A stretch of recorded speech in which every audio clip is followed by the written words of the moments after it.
नगर निगम के, दिल्ली नगर निगम के एमसीडी के अभी चुनाव होने वाले थे 9 तारीख को।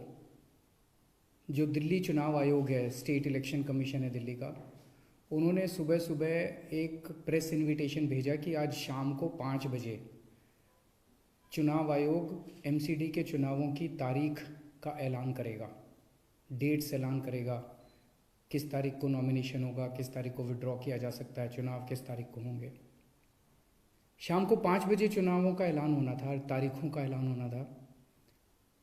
4 बजे, उसके 1 घंटा पहले, केंद्र सरकार ने चुनाव आयोग को चिट्ठी लिखी कि हम दिल्ली के तीनों नगर निगमों को एक साथ एक नगर निगम बनाने जा रहे हैं, इसलिए आप ये चुनाव टाल दीजिए। 5 बजे चुनाव आयोग ने चुनावों, केंद्र सरकार के कहे के मुताबिक चुनाव टालने का ऐलान कर दिया। शायद भारत के इतिहास में पिछले 75 साल में, आज़ादी के बाद से पहली बार ऐसा हुआ होगा कि केंद्र सरकार ने सीधे किसी राज्य के चुनाव आयोग को चिट्ठी लिख के चुनाव टालने के लिए कहा है। लोगों के अंदर बातचीत चल रही है कि 2-3 बातें चल रही हैं। 7 साल से 8 साल से केंद्र में भारतीय जनता पार्टी की सरकार है। 8 साल, अगर इनको तीनों एमसीडीज को एक साथ करना था, इकट्ठा करना था, 8 साल में इन्होंने क्यों नहीं किया? चुनाव की तारीखें ऐलान करने के 1 घंटा पहले इनको अचानक याद आई कि अब हमें तीनों एमसीडी को इकट्ठा करना है, इसलिए चुनाव टाल दिए जाएं। तो लोग कह रहे हैं कि एमसीडी को इकट्ठा करना, एक करना तो बहाना है, मकसद चुनाव टालने का था। क्योंकि बीजेपी को लग रहा था कि दिल्ली में अगर चुनाव होंगे तो आम आदमी पार्टी की ज़बरदस्त लहर है, बीजेपी उस लहर में बह जाएगी और बीजेपी हार जाएगी, इसलिए चुनाव टालने के मंशा से ये किया गया। दूसरा, ये भी लोग कह रहे हैं कि चुनावों का तीनों नगर निगम एक साथ करने से क्या लेना देना है। आज 3 नगर निगम हैं दिल्ली में, 272 वार्ड हैं, कुछ इसमें कुछ इसमें कुछ इसमें। तो तीनों नगर निगम के काउंसलर अपने अलग अलग नगर निगम में बैठते हैं। चुनाव हो जाने दीजिए, अगर तीनों को इकट्ठा भी कर दोगे आप तो वो एक जगह बैठने लग जाएंगे। दोबारा चुनाव कराने की क्या जरूरत है? अभी चुनाव रोकने की क्या जरूरत है? चुनाव टालने की क्या जरूरत है? चुनाव करवाओ, नए काउंसलर आएंगे और नए काउंसलर जो भी आएंगे वो जब तक तीनों नगर निगम है तीनों में बैठ जाएंगे, एक नगर निगम होगा वो एक साथ आके बैठ जाएंगे। तो चुनाव टालने की तो ज़रूरत ही नहीं थी। लेकिन मकसद तीनों नगर निगम एक साथ करने का नहीं था। अगर करना होता तो 7 साल में कर लेते ये लोग। मकसद था चुनाव टालने का। ये देश के लिए अच्छा नहीं है, दोनों चीज़ें अच्छी नहीं हैं।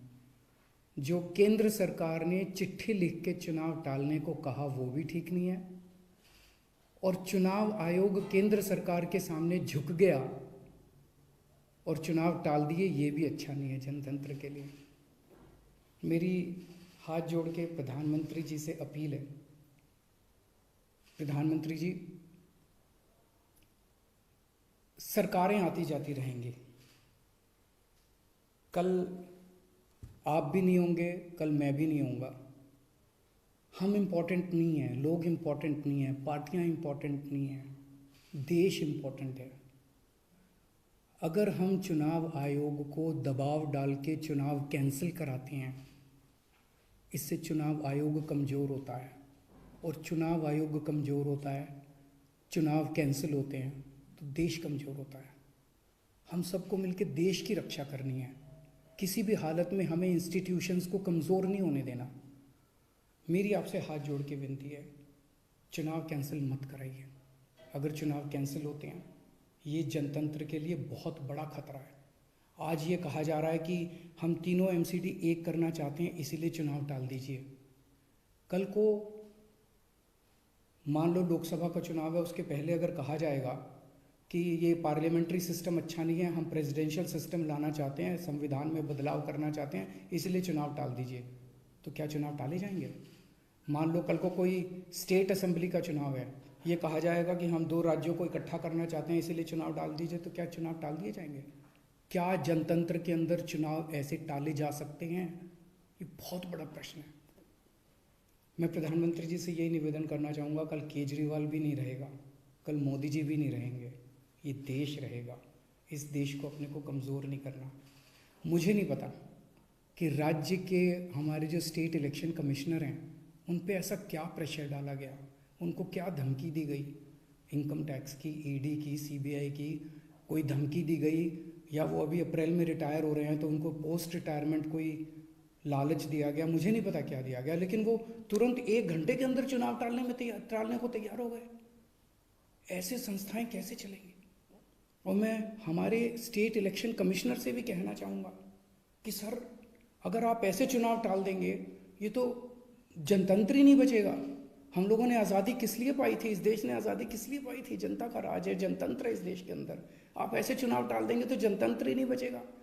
मुझे नहीं पता आपके ऊपर क्या प्रेशर डाला जा रहा है, मुझे नहीं पता आपको क्या धमकी दी जा रही है या क्या लालच दिया जा रहा है, लेकिन सर, जो भी आपको धमकी दी जा रही है, जो भी आपको लालच दिया जा रहा है, बाहर आके बता दीजिए देश को, सारी जनता को बता दीजिए। देश आपके साथ खड़ा होगा, पूरा देश आपका साथ देगा।